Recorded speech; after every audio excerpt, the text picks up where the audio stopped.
and watching another episode of the Trucker's Table. Let's get it started.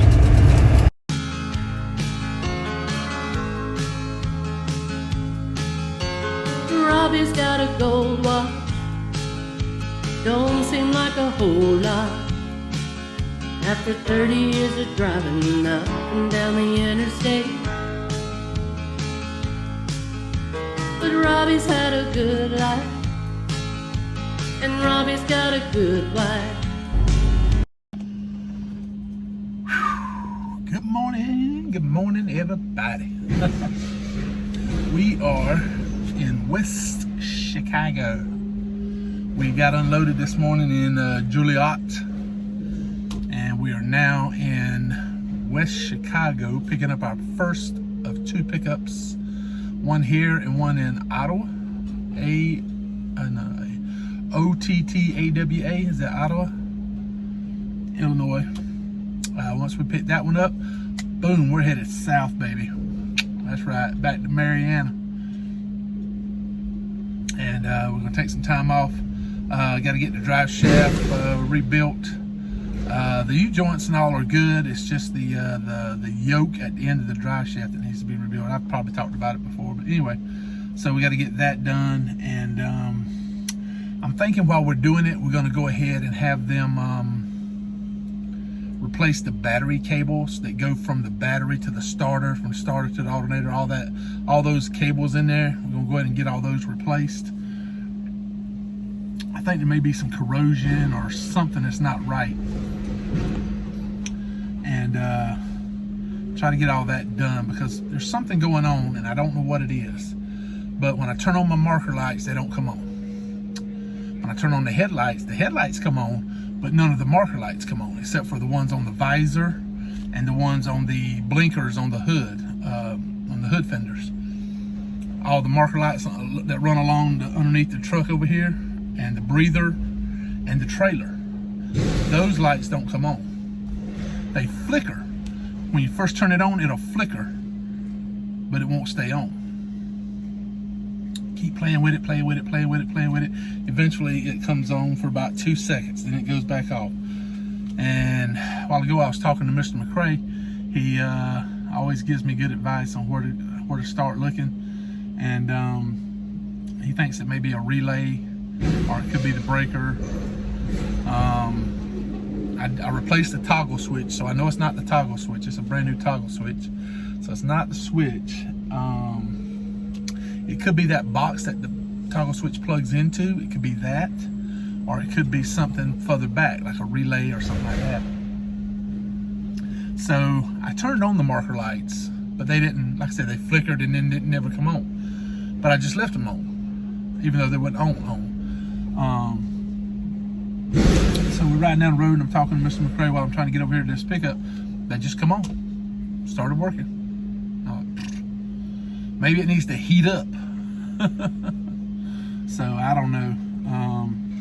I got to get it figured out though. I can't keep flicking that thing on and off, trying to get it to work. So I got a couple of ideas. I'm gonna buy all new relays and just go ahead and take all those relays out, put brand new relays in. That way I don't have to worry about it being a relay. Oh man, there's somebody backing in. He's doing the same thing I did. He backed in from the street. I just figured it'd be easier than trying to pull up over there and blindside back around. Whew. Oh, he's in a day cab. Oh, he's got it made. But so we're gonna do that and see if that works. In the meantime, I thought about maybe running a couple gator clips and maybe jumping it and see if that would work. Another idea I had was to this little panel that comes out right here where the switches are. I thought about pulling that panel out, and where that plug is, you can see the wires coming out the back of the plug. And I thought about maybe that beeping you hear is that truck backing up at day cab. Jumping the headlight wire down to the marker light wire, because the headlight wire has juice. We know, because the headlights work regardless. Oh, there's a guy, gotta go. I'll be back. All right, we got our bills, We got everything we need. Just waiting for some air pressure to build up. And we're out of here. Got to swing out because we got our tandem slid all the way back. Don't want to catch the trailer doors on anything. So we'll swing it on out here. And let's see, swinging around. And as we're making a turn, if you'll look back towards the out my door over here by the smokestack, you'll see the door there where we backed in at. Right around there it is. See it right there? Have this one right here. They don't have it all the way up, so I couldn't go in it. And then you'll see the one next to it's the one I was backed into. Let's see if we can see it when we turn around. Yeah, there it is. See it over here where the exhaust pipe is right here?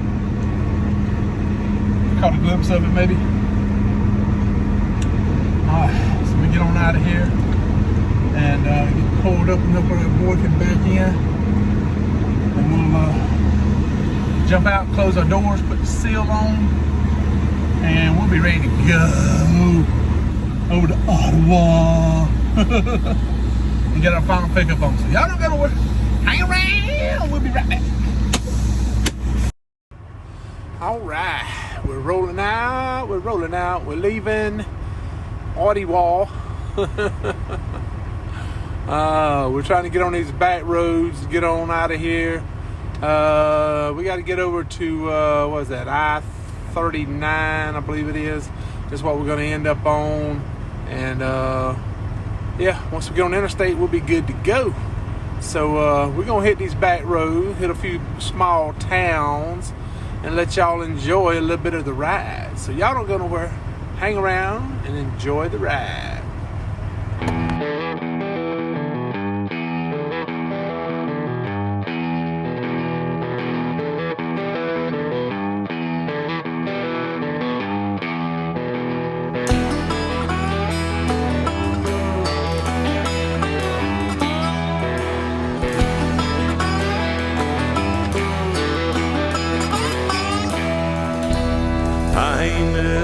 Simple man, they call me a redneck, I reckon that I am, but this thing's going on, make me mad down to the core. I have to work like a dog to make ends meet, and there's crooked politicians, crime in the street, and I'm madder than hell, and I ain't gonna take it no more. We tell our kids to just say no, that some panty-waist judge lets a drug dealer go, slaps him on the wrist, turns him back out on the town. But if I had my way with people selling dope, I'd take a big tall tree and a short piece of rope, I'd hang them up behind, let them swing till the sun goes down. Well, you know what's wrong with the world today?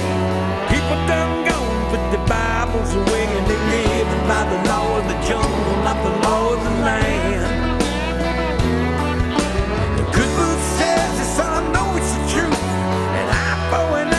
A 2-4-2, you better watch where you're going, remember where you've been, that's the way I see it, I'm a simple man.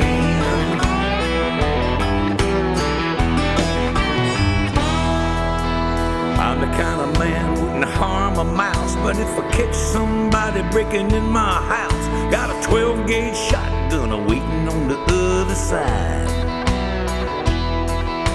So don't go pushing me against my will. I don't want to have to fight you, but I darn sure will. You don't want trouble, and you better just pass me on by. As far as I'm concerned, there ain't no excuse for the raping and the killing and the child abuse. And I got a way to put an end to all of that mess. You just take them rascals out in the swamp, you put them on their knees and tie them to a stump, let the ratters and the bugs and the alligators do the rest. Well, you know what's wrong with the world today?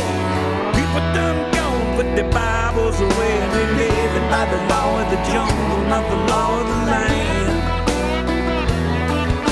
The good book says this, all I know it's the truth, an eye for an eye and a tooth for a tooth. You better watch where you're going, remember where you've been, that's the way I see it, I'm a simple man. Better watch where you're going, remember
say good morning.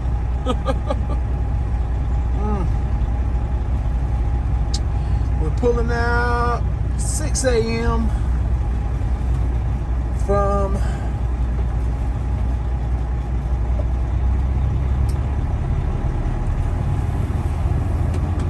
the TA in Franklin, Kentucky. See this truck right here? He's parked illegally. They wanted me to park right next to him over here. I told that dude, I said, look, he come. All right, so I reserved a spot day before yesterday. So I was like the first or second person to even reserve a spot out of the 38 spots that were available. So I should have got a spot, you know what I'm saying? So, you know, I got here last night. It was around 10 o'clock, what they call it, Central Time.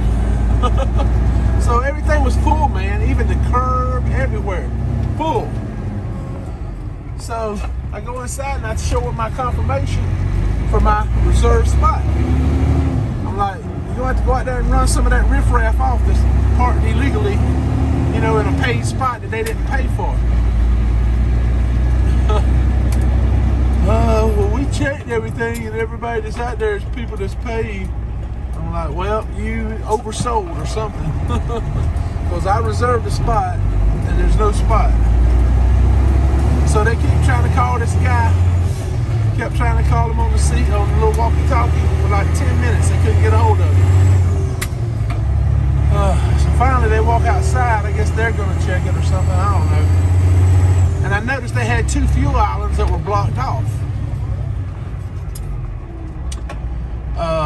Because they're replacing the pumps. So they had them blocked off.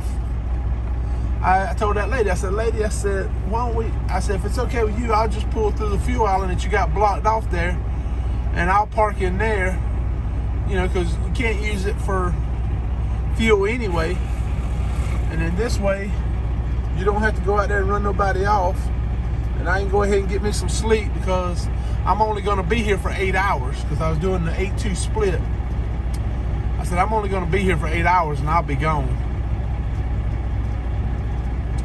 Okay, yeah. So one of the guys goes out there, he moves the cone out of my way so I can pull through. And so I pulled, you know, about halfway through. So the nose of the trailer was at the fuel pumps and the tractor part was out from underneath the shelter. You know, laid down, went to bed. About just before 3 a.m., bam, bam, bam on the door. Hey man, you can't park here. You can't park next to those pumps. That's $32,000. That's a brand new pump. That's $32,000. Like, I'm not, dude, I'm just parked. I'm not driving back and forth, you know, about to hit it. Or I said, it's safer with me here. That way you don't have to worry about nobody driving up in here. I said, what's the difference does it make if I sit here? I've been here, you know, I've been here for over 4.5, 5 hours. You know, what's 2.5 hours more hours gonna make, you know? Please, sir, you just do it for me. Park right over outside that truck. I said, are you crazy? I said, look, I'm not gonna tear up your new pumps, okay? I'm like 3 or 4 feet away from them, not even close to them. And I said, are you going to assume responsibility if somebody takes off the nose of my truck while I'm illegally parked over there? Well, no, but nobody's going to hit you. I'm like, you don't know that. You don't know that.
hook and boogity to the house. Yeah, boy. Long weekend. Whoop, whoop.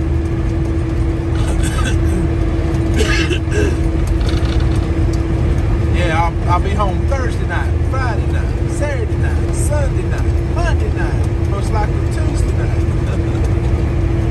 So yeah, we'll get us a long little vacation.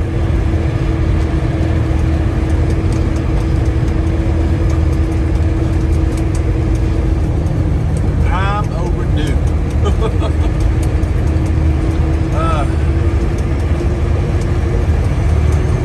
Went ahead and got us about 185 gallons of diesel. Hopefully that'll be enough to get us, that's enough to get us home. As long as I got at least a half a tank when I go home, I'm good. Because I like to have at least a half a tank when I leave out. So that way, any direction I go in, I can make it to a TA or Petra.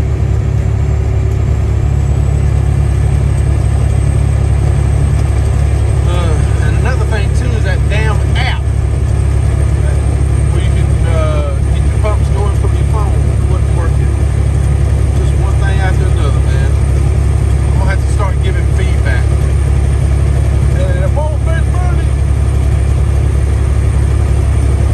Oh, look at that, Buddy Moore. What's up, Buddy Moore? Tragic news, sad news. The founder of Buddy Moore Trucking, Mr. Buddy Moore, recently passed away. And he was a pioneer in Alabama trucking, the Alabama Trucking Association. Yeah, he was definitely a legend. And I know the trucking industry, especially in Alabama, is going to miss Buddy Moore. But his son is going to carry on the company. I think his name is Buck Moore. And so, as long as there's somebody there to carry on, right?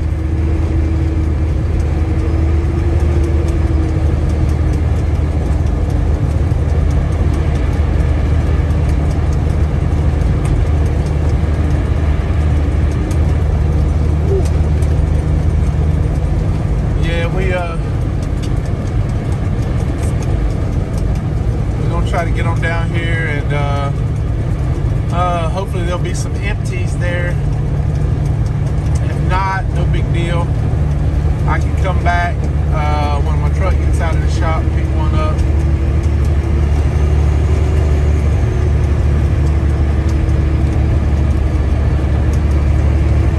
I'm hoping to go ahead and get the truck in the shop today. And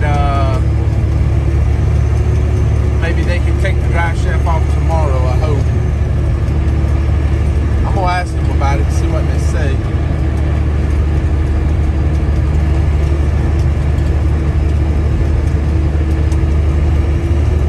Anyway, we're going to get on down here. See if we can get our butt on down to Florida.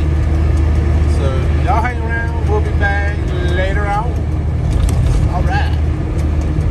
Well, we made it to Marianna. We dropped off our loaded trailer. No empties. Yeah, no empties. So we had a change of plans. And so since there wasn't any empties, I was going to have to wait for a trailer. Because I didn't want to go home and then come back to Marianna. I mean, that's a 120-mile round trip. So, I told Teresa, I said, I'm gonna just go get a full PM, ultimate PM done on the truck, all filled, the full PM, but also did the air filters, all that kind of stuff. And so we got a real good job done up on the truck, real good. And I asked the people while I was there, I said, and these people are the best, man. I mean, they are the best. Cody, Philip, Jay, Sarah, I'm leaving out some people I know, but I just want to tell you guys, the TA at Marianna, the group they have there right now, I dread the day they get broke up or, they go and do other things, and they're not there anymore. because they have been great for me the past 4 months or so, 5 months. I mean, they have just been spectacular. And Philip, he's like a master. He is the master tech there, master mechanic there, and that dude knows what he's doing, man. And Cody, he's new there. He worked on my drive shaft. I hope I got the name right. I think they said Cody. I'm pretty sure it's Cody. Anyway, if I'm wrong, I apologize. Dude did an awesome job, you know, doing with my PM. And it was getting these air filters out is a mess, man, because you have to undo the mirror brackets and all that stuff to get to them. It's a mess. If you've seen a Freightliner Classic, you know what I'm talking about. Anyway, he did a great job, man. Then he took my drive shaft off, him and Philip. And so Teresa came and picked me up. We took the drive shaft back to, well, let me tell you what happened. I asked him, I said, hey, what's y'all's procedure on replacing a drive shaft? I said, I'll take the shaft. I'll go over to Tallahassee, get it rebuilt, and bring it back tomorrow and get it put back on. I said, but what do y'all do with my truck? Do you leave it in the bay? Do you push it outside? What do you do? Tell me, I want to know. They said, well, we'll put you in the back of bay 5, and it ended up being in the back of bay 1. But anyway, they left the truck there. Nobody touched it. It was right there next to where they took their smoke breaks. So there was always somebody around it. And I didn't have to worry about anything getting stolen out of my truck or anything like that. Great people, man. Like I said, I just can't say enough good things about them, you know. And so anyway, Cody got the drive shaft off. Teresa came pick me up. We loaded the drive shaft back to Tallahassee. Stopped off, picked us up some dinner, you know, at Sonny's, and went on home and had dinner. I got up bright and early, man, when that place, it's called First Call Auto Parts. Oh, First Call Truck Parts, I think is what it's called. Anyway, it's in Tallahassee, right there on Highway 90. It's if you ever go to exit 192 in Tallahassee, where the Pilot Flying J is, go on 90. Like you're going back in towards Tallahassee, and once you get across the river and you're in Leon County, in Tallahassee, you go through that first red light. After you go through that first red light there at Getty Road, you go past the dollar store on the left, United Tool Rental Place on the left, and right next to them is First Call. If you blink, you'll miss it because they're sitting back off the road a little ways, and you have to go down, do a U-turn, and come back up to where they're at. But they, man, ooh, I dropped that drive shaft off.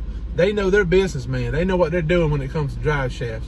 So he says, I handed him the slip yoke. He goes, well, where's your old one? He said, because there's 2 different sizes. And I'm like, what? So I had to go back to Marianna, get the slip yoke. And Philip was trying to take the end yoke off that fastens to the rear end. He couldn't get it off. And so I said, don't worry about it. I'll bring you back a new one, I promise. So I called them and told them, I said, the slip yoke that you have is the right one. So they started building on it. By the time I got back to Tallahassee to give them that old slip yoke so they could see, they already had that daggum drive shaft built and on the daggum balancer, balancing it. And spray painted it black and everything for me so it don't rust. And so I had to go find an end yoke. There's an end yoke that fastens to your rear end.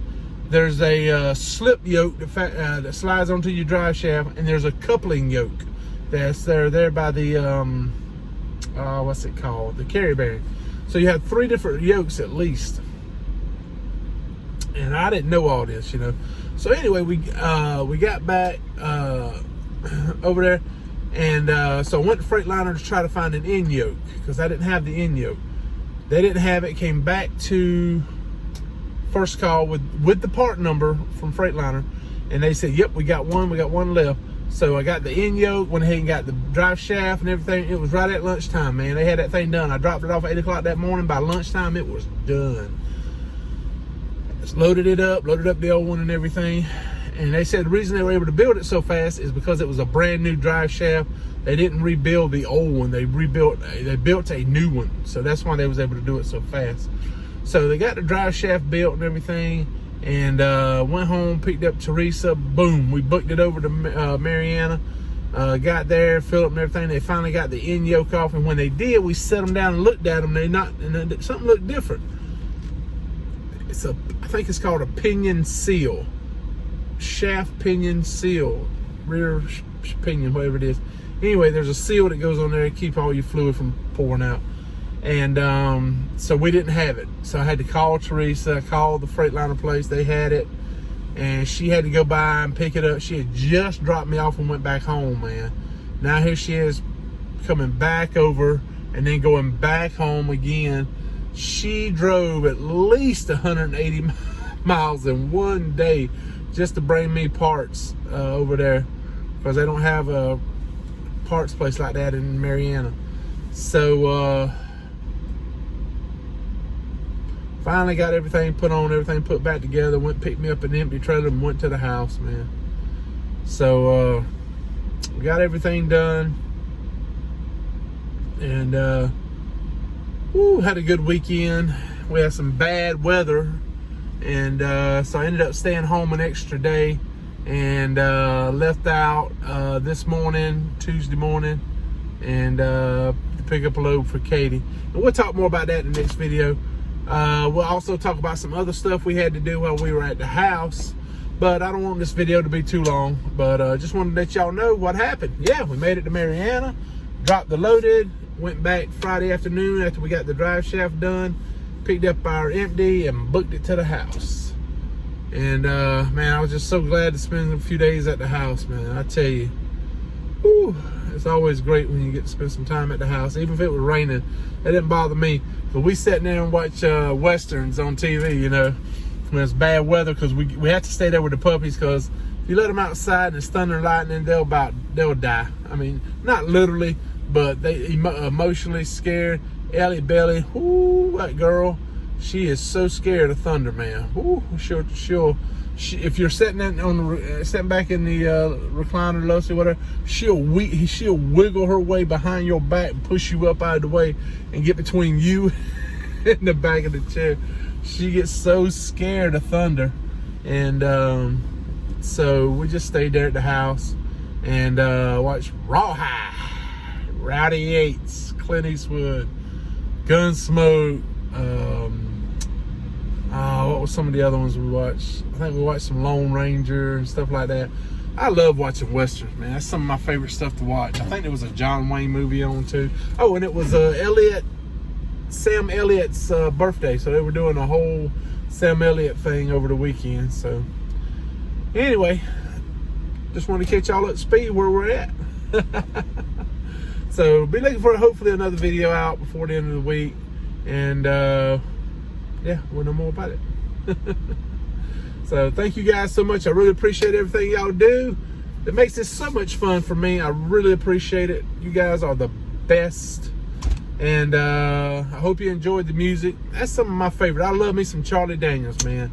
Charlie Daniels. There ain't nobody else in this world that loved this country like he did. He really, really loves this country. And it was a sad, sad day when he passed away.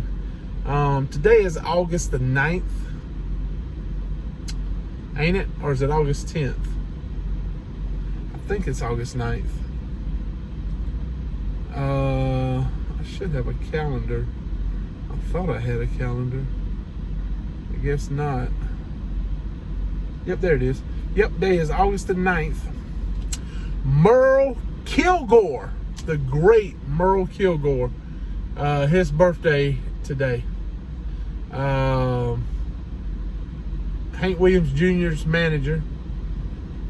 Played in Coal Miner's Daughter. He played in that movie. He played himself in the Hank Williams Jr. movie. He wrote some songs, performed some songs, Ring of Fire, different things like that. I think he wrote Ring of Fire. I have to go back and check. But anyway, awesome, awesome guy. I met him a few times when he was when I was backstage at Hank concerts, or if I was working concessions or something with Hank. And he was just such a great guy, man. Merle Kilgore. So anyway, thank you guys so much. I really appreciate it. Y'all have a great day, great night. Stay safe.